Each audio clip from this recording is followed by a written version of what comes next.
Hi, my name is Representative F from Elliott, and you've just been placed on alert.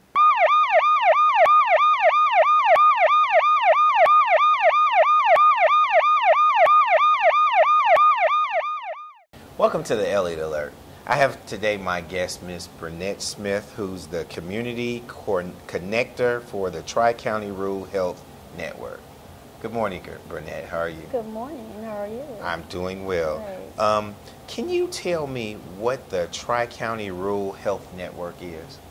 It is a nonprofit organization. It is state-funded. It's funded by the Division of Medicaid, Medicaid Department, and our job is to go out into our community and find the disabled adults as well as senior citizens and inform them about the different medical resources they may be entitled to through Medicaid or Medicare. So these are resources that someone who's on Medicaid or Medicare may be able to access. Is that correct? That's correct. All right. Well, tell me, who is Brenet Smith, and how did Brenet Smith get hooked up with the Tri-County Rural Health Network, and how does that help our community? Well, Brenet Smith, I'm a Christian for one, and I've always had a desire, a passion to help people. I enjoy helping people, and I've worked in community action for like 24 years. This is my 25th year. Actually. So you've been doing this for a while. Right. Okay. The difference with this job is that I get a chance to go out door to door and to actually find people. The purpose of my job is to save Medicaid dollars. Most people, a lot of disabled people as well as seniors end up in a nursing home, and they're not aware of the different programs that's out there that they can get that will supply whatever needs they may have at home versus going to a nursing home. Medicaid will pay people to come in their home and do the same thing that people does for them in a nursing home. Oh, will it? Yes, So and that's how they get their savings. So now, what's the age limit? Because there's some young adults on Medicaid or Medicare. Right. Is that correct? A disabled adult is considered age 21, anywhere 18 to 21 is a disabled adult up until 64. Anyone 65 and older is an elderly, is considered elderly. Okay. So a person who has Medicaid or Medicare may be entitled to some additional resources through this program. Is that correct? True. Now, how would they know that? Well, that's my job, is to come out and actually find them, because a lot of them, they're familiar with area agency, you know, different programs like that. And basically that's what we do, is we make referrals to area agency medical equipment, because sometimes something as simple as a shower chair can keep a person from actually falling and being more independent in taking their bath, bathing, you know, for those that are disabled. And so that's what we do to us. I go into the home and I do like an informal assessment of them and to see if they meet the criteria, if they're like on the verge of maybe going to the nursing home and they need someone to come in. So. And a lot of them who are maybe disabled or seniors who may fit that criteria, a lot of times they may not really want to go to a nursing home. They just need that additional assistance to help them. And how would a person, let's say a viewer, is interested in seeing if they qualify for like a program or something like that, or need a little bit additional information, how would they go about getting? Well, that's where I would come in. They could contact me, which, by phone. Actually, our office is based out of Helena. That's our home base office out of Helena. But we do have a satellite office over at UAPB Incubator on 615 Main Street. Wow. So we're there, and the number, we're mainly out, so no one's ever in the office. We're mobile by phone, so they could contact me by phone number, and I'd be happy to come out and talk with them. And that information I will give like at the end of the show.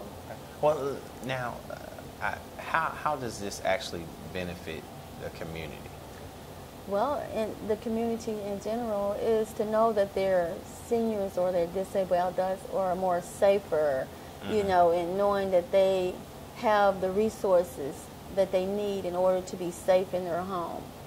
I think it benefits the community to know that there are programs out there to help their family members or neighbors.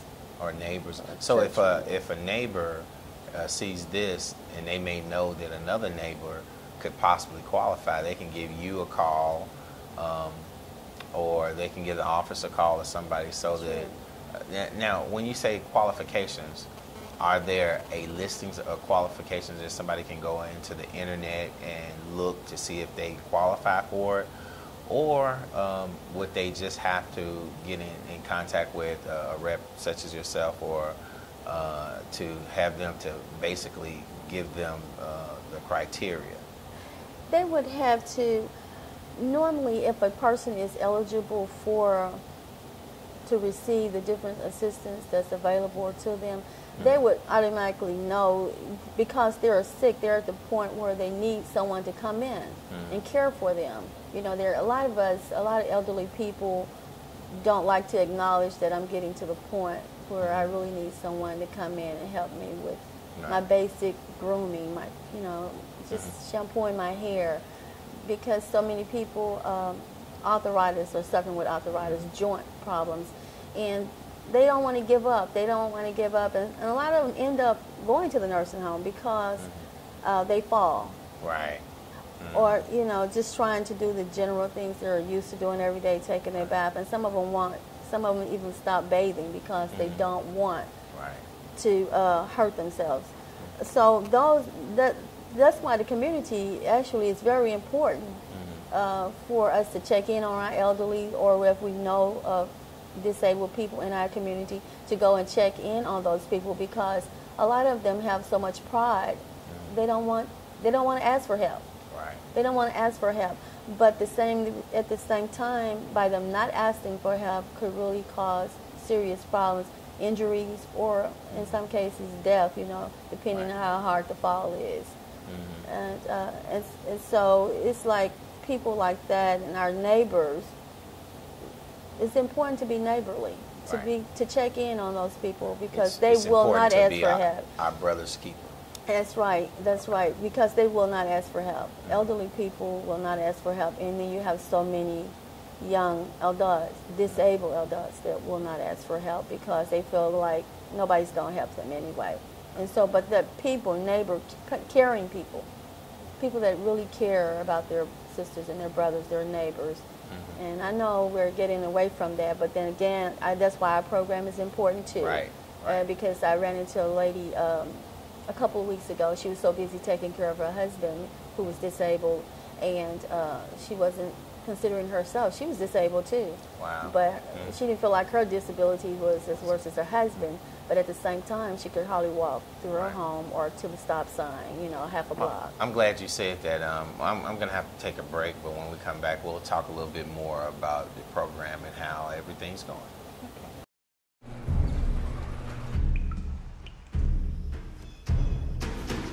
The pain will not control us.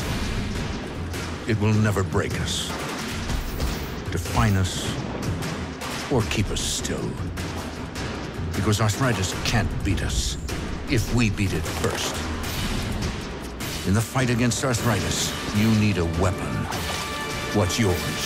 Visit the Arthritis Foundation at fightarthritispain.org.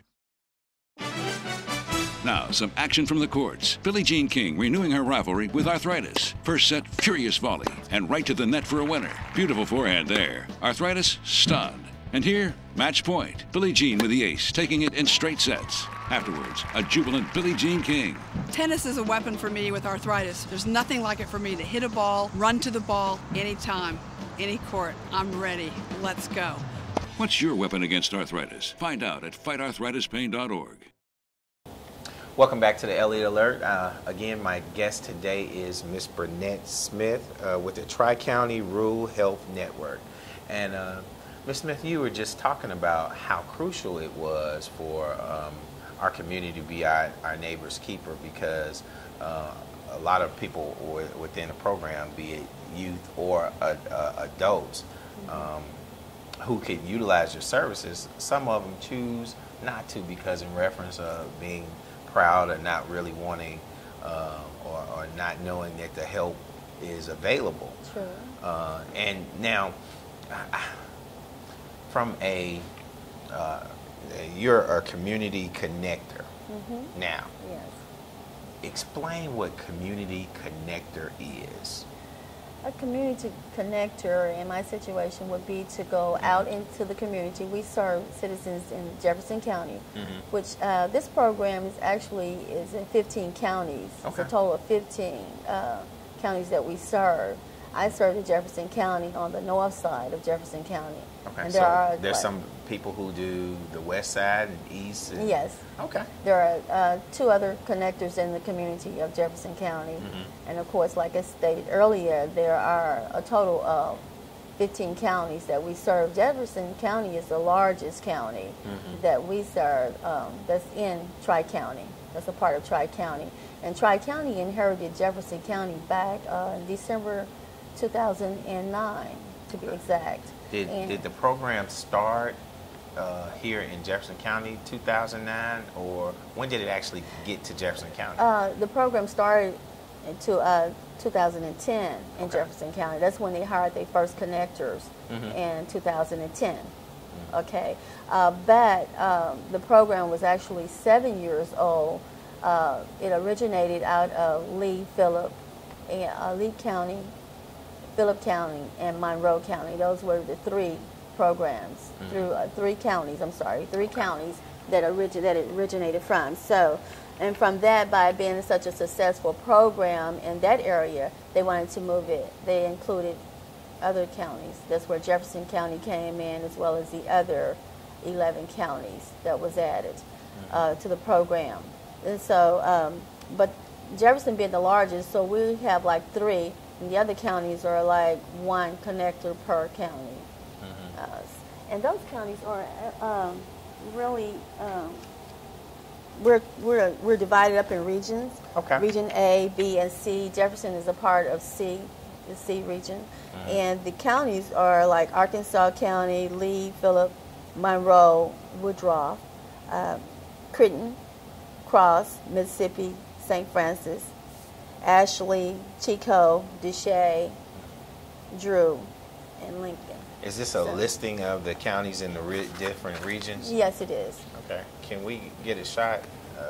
I don't know if we can see it or not, but it's all listed out in different regions, like Region A, B, C, and it looks like Jefferson County is in Region C. Yeah, Jefferson and Lincoln. So people from Lincoln County can also benefit with this program as well. Yeah, right, exactly. And now, if somebody, let's say, is it just Medicaid and Medicare that you guys work with Yes. people with? Yes. Do And you see, help like, them?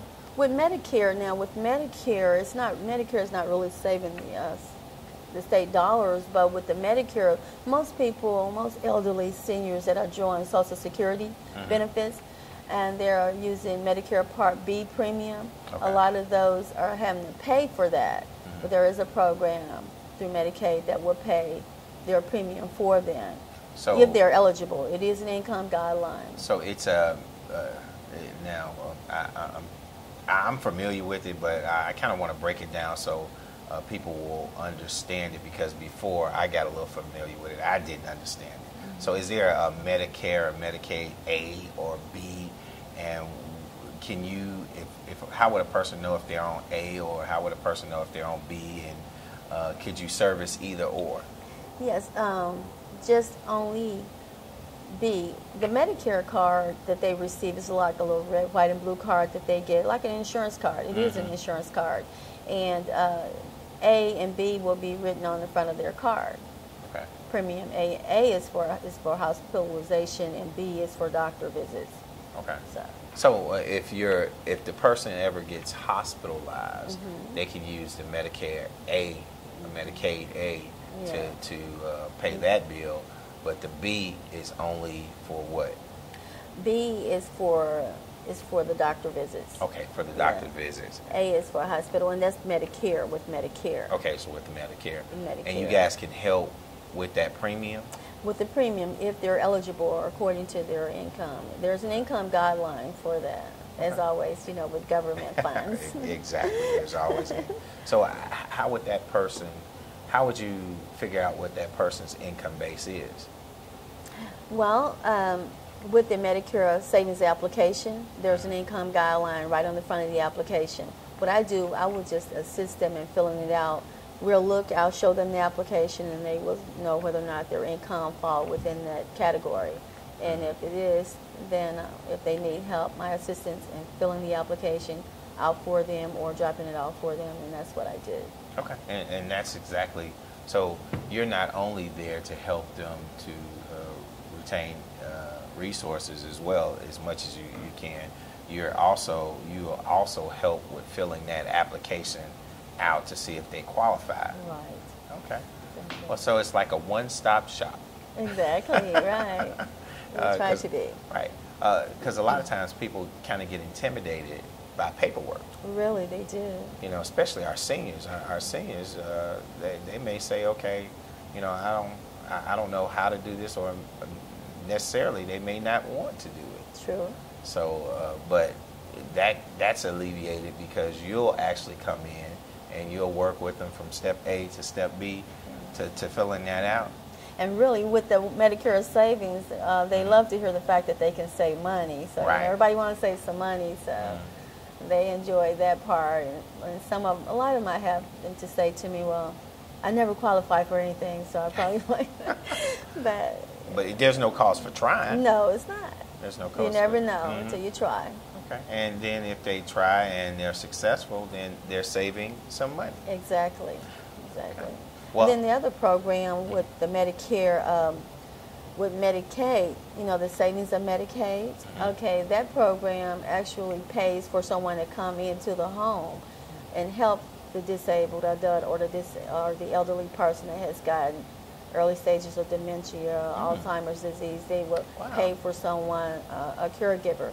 And some programs will pay for their family members to take care of them. Wow. Well, I tell you what, I'm glad you said that. Let's hold that thought, and we're going to go to break, and we'll come back. We'll talk a little bit about that.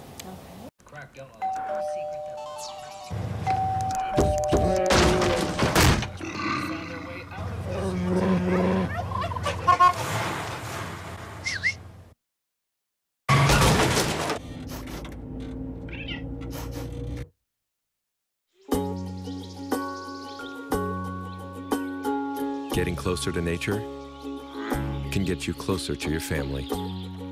Go to discovertheforest.org.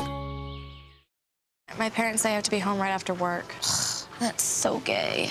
Totally gay. That is so Emma and Julia. Imagine if who you are were used as an insult. When you say that's so gay, do you realize what you say? Knock it off. Welcome back to the Elliott Alert. My guest today is Miss Brenet Smith, Community Connector with Tri-County Rural Health Network. Brenet, you were saying before we left on break that there are there are some resources that would help some of our people with, you said Medicaid? Medicaid come in and help with some form of caregiving. Right. Is that correct? That's correct. They have what they call a long-term care Medicaid. And that program, what that does, most people use that when they go into the nursing home. And see, when they go into the nursing home, the state is spending an average of, I'm thinking, like $3,000 a month for one person. And so with the long-term Medicaid, that can also be used for the person to stay in their home, to keep them in their home, and there are less dollars being spent, you know, out of the state for caring for those people by bringing in a home health aides, and also a program that would allow some families to choose who come into their home to take care for them, like their mother, their sister, your brother, friend. There is a program for them, you know, for that. And it's still, again, the state will be saving money if those people are taken care of in their home. And that's a long-term care Medicaid. It So is based upon you're telling me that if a person, if they qualify for it, what they can do, like if their nephew or cousin or whomever is actually already taken care of, and that's for no resources or no monies, there's a program that will help them to work for that person and get paid and still be able to make a little income in reference to that. That's right. Is that what you're saying? That's true. Wow. That's Now, true. how it, what's the hiring process? I mean, can I say, okay, look, this is my grandma, and I want to hire my cousin's uncle's nephew to come in and do this, and but what if that person? I mean, does that person have to do a drug test? Do they? I mean, they have to be. Yes, true. They have to be able to pass a criminal background check. Criminal background, okay. As well as drug tests. Okay. Yeah. They have to do all those things, and those are some of the criteria to that. Yeah, and okay. being hired in. Yes, but another thing too, that a new program is very new. They have started sending people into the nursing home to see if there are people out in the nursing home that are really able to stay in their home. Right. If providing they had someone to come in and care for them. Right. So that's a new program that's been added to Jefferson County. Because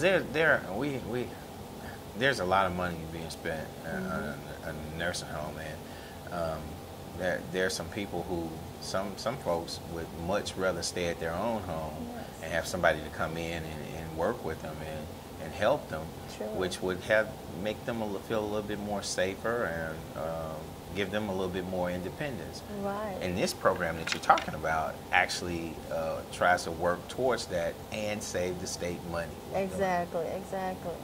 True. And I mean, it's just one that they feel like if a person continue to live in their home, then they're likely to live longer. Right. So their life expectancy goes up. Exactly. Okay.